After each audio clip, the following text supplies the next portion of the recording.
แล้วจับเลยเทระบอดนี่เออโอ้เฮียโอ้เฮียโอ้เล่นได้นี่เนี่ยมันก็ท่านมันสิตักเนาะตักหน้าหมอกอีกหน้ามาเว้น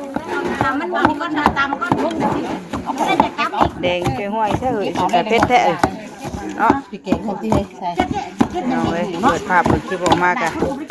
เอาก้าพี่จะตำกับตำมาเลยล้างฉีดเตียงน้ำกระปุ้นในงานดองพี่น้องเลยทำจั่วเลยนี่กระชายกระแซบแล้วแบบนี้เนาะหอมกุ๊บพี่น้องเลยขนาดนี้มาชุกกับหอมเลยโปรกันมันนี่อยู่งานกันดองมืออื่นสิเป็นมือดองน้อยแต่มือนี้กับกำลังตาเกี่ยวกระปุ่นไว้ให้แขกคนมามือแดงพี่น้องชุ่มเคยเนาะทักทายสบายดีเด้อเนาะสบายดีตอนจังโมงบ่2 โมงเลยบ่าย2 โมงเลยกำเติบแล้วกำลังเตรียมให้น้ำกระปุ่นอยู่ไปคั่วกาไปปุ้งยังตีก็ว่าอะไรกันไปปุ้งตำกันให้เขาต้องปุ้งเฮ็ดบ่จะได้เฮ็ดกันจะได้ออกง่ายเด้ขยับขยายขยับขยื่นมันจะได้ออกง่ายๆดูกับว่าตำบออันนั้นมันออกยากแล้วแดงแท้แต่เพชรแท้ดีเลยแดงต้องเยอะตำก็ได้จะดีตำก็ได้ตำเตรียมพี่น้องเลยเนาะทั้งพูดกันอยู่เดี๋ยวช่วยพักช่วยเนี่ยทางป่าครับช่วยเหงื่อใส่กระปุกก็ได้นั่งกระตาดิกระตาหอมได้หอมกุ้มเยอะเนาะพูดกันจะเป็นขูดมะพร้าวเห็ดกะทิว่าเฮ้ยขูดมะพร้าวไปย่างนั่นน่ะที่ใส่ได้มีเลยคือว่ามีกะทิอยู่น่ะใส่ข้าวน้ำติน้ำแซ่บดิแซ่บทำหูไปได้ขนาดนี้เลยใช่ดิมันจะส่งด้านอยู่แต่กากติดคอ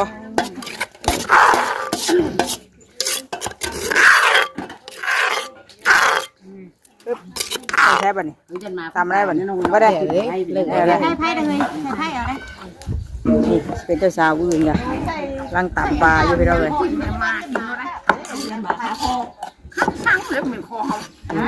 ยังยังคอด้วยเป็นหมาคอมันยังเทะจังมันยังกระช่องกระช่ายเด้เจ้าจักบ่แซ่บได้กว่าป่ะหอมกุ๊บชิเคยเฮ็ดใจดิใช้กินกับวันนี้แล้วนะตายโดจนตายก็ปูคาคอมันตักแต่ก็มันบล็อกเนาะเดี๋ยวจะได้ปันไปขวดแล้วดิเฮ้ยขวดใช้โอ้ถ่ายใหญ่คนเป็นสัตว์ขวดใช้นะอันหมดหมกไผ่ในเตาติวในนี่เดียวได้บ่ไม่ได้เลยลายสีลายมันอยู่ตัวตองห่อนะเนาะห่อนะรถเลยสีลายอยู่ห่อก็เลยนี่หมอเห็ดน้ำปุ่นกับพี่น้องไอ้หมอพวกไงเตรียมไว้มันกุ้มต้มน้ำไว้ให้น้ำกระปุ่นเนาะงานดองลูกลุงพี่น้องเลยญาติพี่น้องกันนี่แหละลูกลุงเป็นแดงดองมือดองจะเป็นมืออื่นมือนี้จะเป็นมือกาเกียมหรือว่าครบงานมือแดงกันเนาะ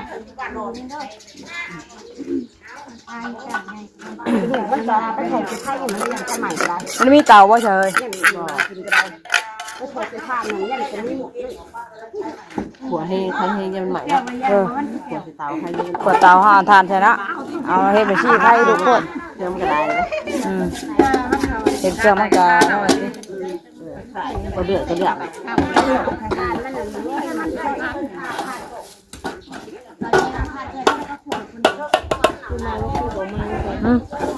จัดเอาเตาว่าด้วยรังพื้นออก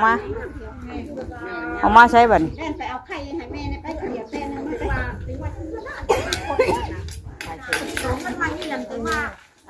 อันนี้ก็ซอยเนี่ยข้าวปุ้นนี่แม่ครัวตัวเห็นเนี่ยข้าวปุ้นติต้องไปต้องไม้แล้วมาถ่าขัวกับมีนั่นวะมีในเห็ดมีอยู่ในเห็ดนะมูเห็ดได้ได้กันดูไหมบ่ฮะป้าเอาพี่น้องซอยข้าวปุ้นเห็ดเนี่ยข้าวปุ้นอยู่น้ำมันเศร้าอยู่ว่าไอ้นะกินน้ำมันห้ำลงไปเด้อวันนี้เด้อต้องคลำมันดอกไปช่วยพักพี่น้องช่วยมือตัวเองเลยเอาคอยอยู่นะเพิ่นไปไหวอยู่นะเพิ่นเป็นเชียนเจ้าเด้เชียนมือชีพได้นี่นักเจ้าบ้านเพิ่นเป็นเจ้าบ้านเพิ่นขายงานอยู่เด้ตะกี้น่ะอันนี้เนี่ยขายได้ตามงานบัดงานว่ากันติขายเท่าเดียวเท่านั้นแล้วทำไรเอาเขาเลยตกงานไปเห็นแล้วตกงานไปมาเด็ดช่องแล้วไหนเคยดูไงเนาะมาช่วยพักงานดอกเนาะช่วยพักไปก้าเกียมไปเห็ดเนี่ยกระปุ่นบ่เนี่ยกระปุ่นมีแต่นี่บ่บริมีอันเดียวนี่บ่มาในตู้ตัวพักรวมมันเลยปีเลยน้ำหอมไงนึงมีดำปีไม่ได้ตัวใช้ได้หรือบ่เต็มซ้ำนะปะนี่นะว่าผักเนาะ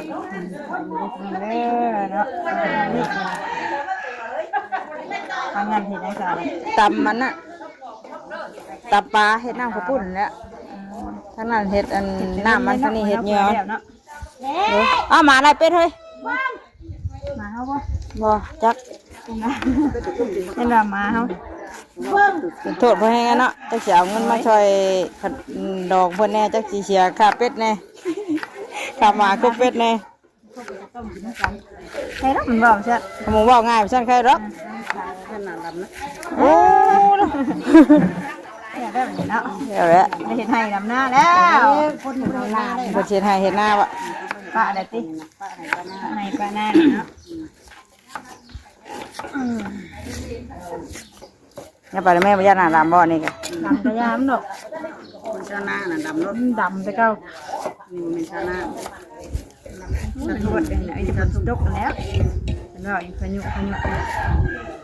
โอเคแล้วเราฝนตกคือเมื่อนั้นพอแห้งแล้วนี่สิอะไรใหญ่แท้มากับมาน้ำอะไรอีกบ่ใช่ค่ะเอาใส่กันนั่นลูกคอยใส่ขี้คนเนาะเป็นเหี้ยเนาะนะใครยุ่งเนาะสอบมาแห้งเลยก็เลือดเห็ดใหญ่ใดมันนั่นเลยแต่ไผ่ก็อยากได้ไผ่ก็อยากได้มันบวกคู่กันคนเดียวได้กระถางด้วยกัน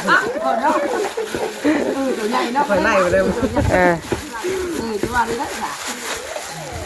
จักว่าคนอยู่บ้านใดบ่ปะมันจะคู่นั่นนะคู่คนละบ้านนี่เด้อเนาะเดือดจักเดือดอย่างแล้วชื่อน้ำกระหล่ำยังไม่เดือดเท่านี่คนเดือดแล้วเนาะเขาไล่ถูกนี่พ่อแม่ดูกับไล่ไว้เนี่ยชาติเนาะพ่อกระถางเดือดเท่าไหร่เติมแล้วด้านเติมเลือดด้วยนี่ใช่หน่อยเลือดเบิดอีกได้ไรดูนี่กอดดูนี่มาแดงได้เดี๋ยวพอแห้งได้มาแดงได้เดี๋ยวพอแห้งได้พอแล้วได้เดือนนี้บ่เลยเดือนนี้แล้วใกล้จะเนาะไล่หมูแดงพอแห้งได้ไม่ได้กินลาบงวนหมูแล้วเนาะกินลาบสิ้นแล้วจะพาออกดิใครต้องอดได้เนาะกินแต่เบ่งให้มันออกได้ป่ะขวดได้ป่ะขวดแล้วเนาะเนี่ยขวดแล้วติเอามาขวดกันสิ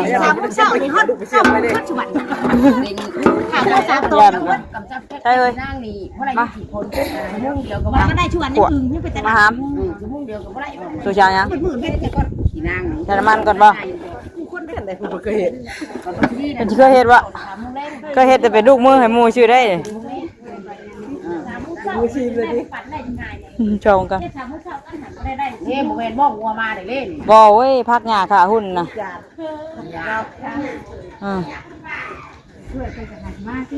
ตัวช่วยไอ้เขียวขาใหญ่เท่าเลยกระทะน้ำจังกระทะอันน้ำอะไรกระทะทองแดงเลยใส่หลายบ่เว้ยใส่หลายบ่บ่เด้อโอ้กับเจือได้เลยเนาะมันกรุบขักจับคอยรถขับมาแล้วได้ลุง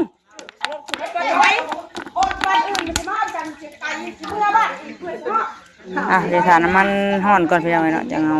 เครื่องลงเครื่องปรุงลง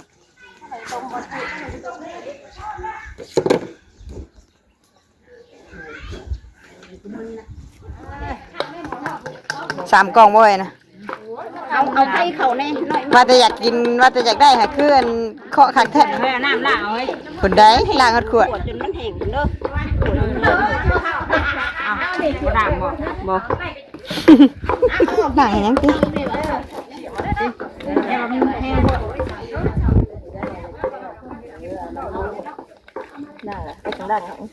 ล้างไปใช้อีกบ่ได้ล้างเนาะยังสิห่วงอีกนี่นี่นะล้างไปใช้อีก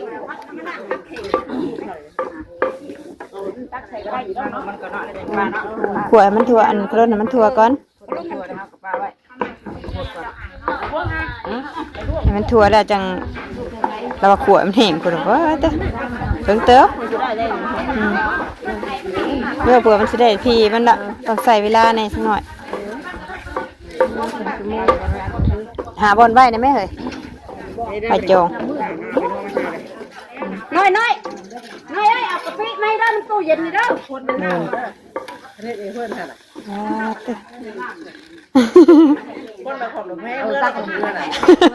บ่ก็ว่ากันขอมเราไปซื้อปลาให้เพิ่นก้อนค่ะว่ะจังเมื่อเอ้าสิเมื่อแล้วบ่ซะเนาะเพิ่นก็หายหัวแล้วบ่เฮ้ยเอายังตักเคยบ่กลัวท่าเดี๋ยวรอเราเอาอันนั้นมาก่อนเรายังเมื่อเอาเข่งอยู่มาล้างพักซอยว่ะล้างก่อนแล้วหาก็เอามาวะเนาะเมื่อกี้ซอยกระลำแล้วซอยก็จากล้างบ่อนะ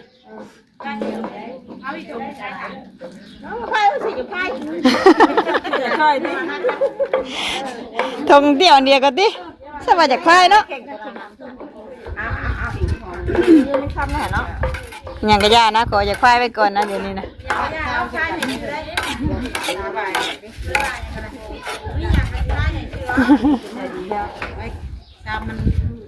ใจดีได้คนขโมยนี่นะ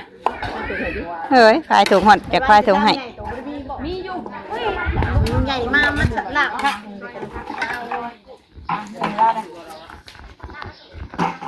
เอาพักมาแล้วเนาะซอยพักก่อนพี่น้องเลยจบคลิปไปก่อนเนาะจังหน่อยเดี๋ยวจังต่อคลิปอีกรอบนึงหลายคนซอยกันพี่น้องเลยวันนี้จนเดือดห้อยพี่น้องเลยมาแต่สอมพักอยู่ทางนั้นสอมพักน้ำเพลินกินนี่คนจะเอาไปล้างไว้เนาะล้างพักก่อนกำลังขั่วอยู่ไอ้ชิเดลเลยผมไม่ห้อยอยู่กดเอาไว้อยู่ระวังมันเต้นให้มือเด้อมือโพงนะ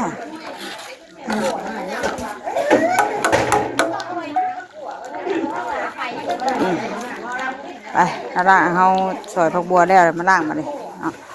ตัดหางหน่อมากินนี่ล่างสั้นไว้หางมันแดงยืนเนาะ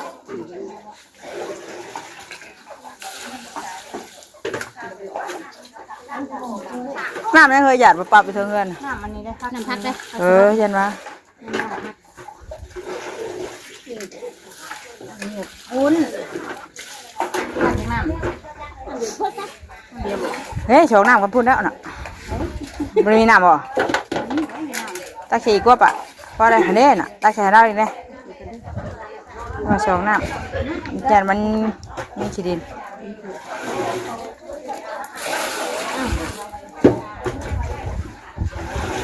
นั่งล้างพักล้างหญ้าอยู่พี่น้องไงวันนี้เนาะใส่เบียกงานเทินดองคือเก่า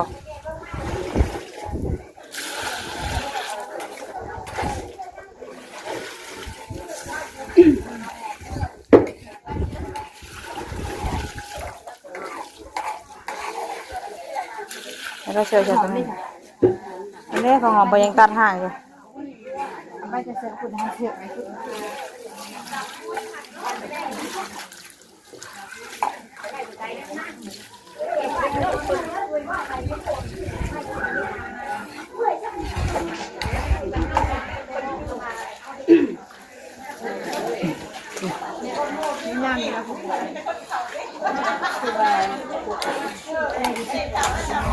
หัวไก่เชี่ยวอยู่พุ่นอ่ะ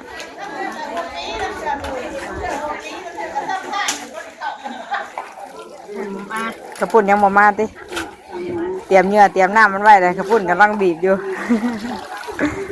โอ้ยว่าอะไรกันเนาะมาแห้งแล้วโรงงานมันก็ช่างสิบีบไว้เถอะเลยเดี๋ยวยันว่าสิแล้วมันบีบอยู่อ่ะมันสั่งมาจาก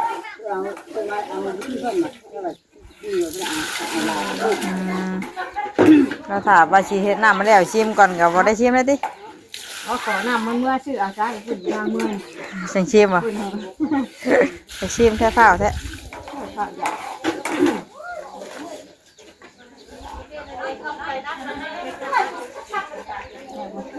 มันขาดได้พอหอมมันตันหามเอาเลย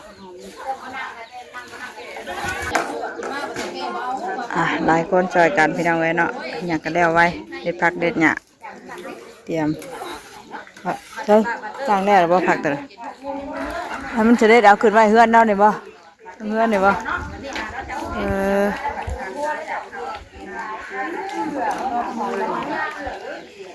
ถ้าลาบมะหอมก่อนบ่มันลายเติบได้เข่งก็มีอยู่น่ะข้าวหมอกกระปุ้นนี่ได้บ้านี่เด็ดเด็ดได้น่ะ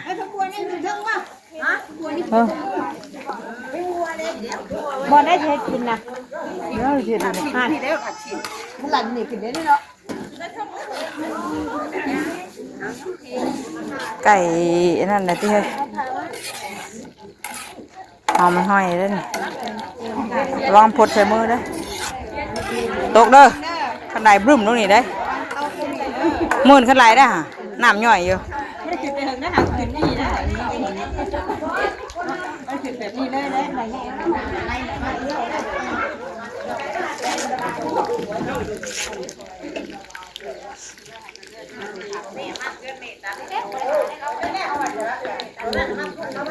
ปงบ่ลองเต้นใช่ไหมคนเดี๋ยวจับเลยเทระบอดนี่โอ้เฮียโอ้เฮียโอ้เลิกได้นี่นี่มันต้องท่านมันตักเนาะตักน้ำออกอีกเอาน้ำมาแบ่งได้เอากุ๊บน้ำมือเยอะเอาหมอกมาแบ่งมันออกก่อน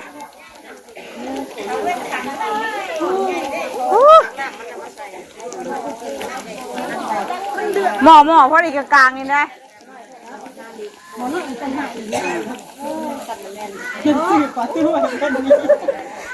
เกือบแมนดิโอ้น้ำแดงต้องอยู่บนนี้กว่าจะเอาตัวน้อยมาแบ่งเป็นไม้ไอ้ตัวน้อยนั่นก็ใหญ่เป็นไรนั่นไม่ทองไม่ทองหมอจ้ะบ้าคนไม่เคยมอนจอนะมันทีนั่นเอาออกก่อนปะออกเลยปะออกแล้วเป็นยังฮะยาพอเลย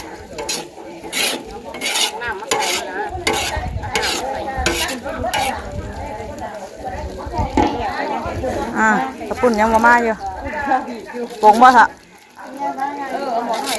ปงบ่ปงไว้ก่อนเนาะ